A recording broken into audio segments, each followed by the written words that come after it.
The Hawkeyes had lots of doubters as they traveled on the road to Evanston, Illinois. Many members of the national media counted the Hawkeyes out of the game before it even started. One of those doubters was ESPN lead analyst Kirk Herbstreit, who apologized to the Hawkeye faithful after the Hawks walked away with a 30-point victory. Herbstreit tweeted, "I completely underestimated Hawkeye football today. Thought injuries were too much. Boy, did I whiff. Congrats, Hawks. Looking good."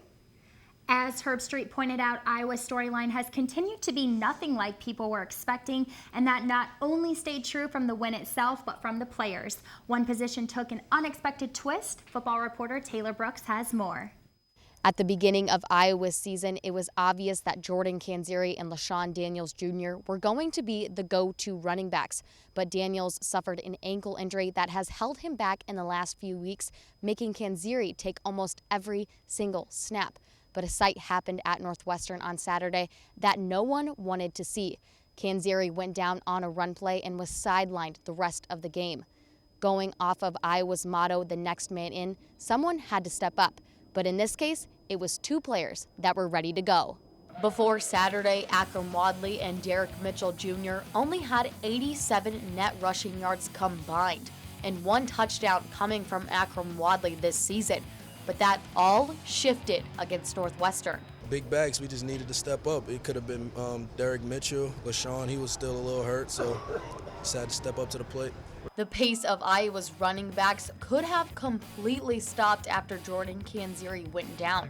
Instead, Wadley took some advice from Iowa's leading rusher and held onto the ball for 4 touchdowns. All he told me was to hold on to the ball high and tight. That's been my big problem. Those 4 touchdowns tied a school record for single-game touchdowns, following right behind Canzeri in the North Texas game. It's a great experience. It's a huge confidence boost going into the bye week, and just want to keep up the momentum, and I don't want to get too comfortable. Wadley wasn't the only running back breaking the plane against Northwestern. Derek Mitchell Jr. added to Iowa's final net rushing yards at 294 by adding 75 from his own feet. Just keep the ball up, just keep it high and tight, and then just make plays because they know we're playmakers, and then we're all capable of making big plays. Mitchell moved from wide receiver to running back in 2015 spring practice, and the move seems to be paying off, especially after his first touchdown added to the hype of getting 10 carries against Northwestern. It was very exciting. I mean, getting in the end zone my first time in my career. At Ryan Field, this has been Taylor Brooks for Daily Iowan TV Sports. The Hawkeyes' Akram Wadley has been named the Big Ten Offensive Player of the Week after his performance against the Wildcats of Northwestern. This was the first Offensive Player of the Week award for the New Jersey native, and this now marks back-to-back weeks that a University of Iowa offensive player was featured as the Player of the Week. Last week, it was Jordan Canzeri, who Wadley actually stepped in for. It's pretty exciting, and hopefully we have some Big Ten Players of the Week when basketball rolls around. The Iowa basketball team starts their 2015-2016 campaign in just over a week. The Hawks are coming off of a very impressive season just a year ago. There are many new rules and regulations that will be implemented in Big Ten basketball. Many of the coaches and players weighed in on what they thought of the changes. Of all the topics brought up at Big Ten Basketball Media Day to different coaches and players, one was consistent. What did they think would happen this season now that new rules were taking over?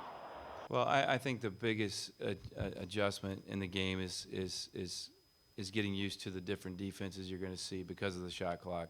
These changes include things like the shortened 30-second shot clock, fewer timeouts for each team, shortened substitution time from 20 seconds to 15, an extended 4-foot arc beneath the basket, and others. Now, changes like the shortened shot clock haven't been altered since the 93-94 basketball season, but coaches are reacting just the same. Always remember, some of us have been around so long, we've coached to every rule change that's ever been put out there, and there's been quite a few if you really think about it. Which simply means adjusting preseason play to get their players ready. And even though teams are only a couple of weeks into practices for the season, players say they are preparing early and accordingly for the changes. Well, actually in practice, we play with like a 24-second shot clock. So it's even quicker than it will be in games. So just kind of getting us used to the new rule changes and things like that. For the Iowa Hawkeyes, the new rules don't even seem to be that much of a concern, just more of a challenge to improve their play. We have an up-tempo game. We run and gun. we push it on the break, and I think the 30-second shot clock is going to help us. So it remains to be seen how it will be collectively changed, but in terms of our approach, we're not going to change anything. Despite all the rules and regulations that have changed for the game, coaches and players alike are optimistic for the season and hope for good outcomes. From Big Ten Basketball Media Day in Chicago, I'm Hannah Thompson, Daily Iowan TV Sports. Well, that's it for us. Katie and Jeremy, back to you.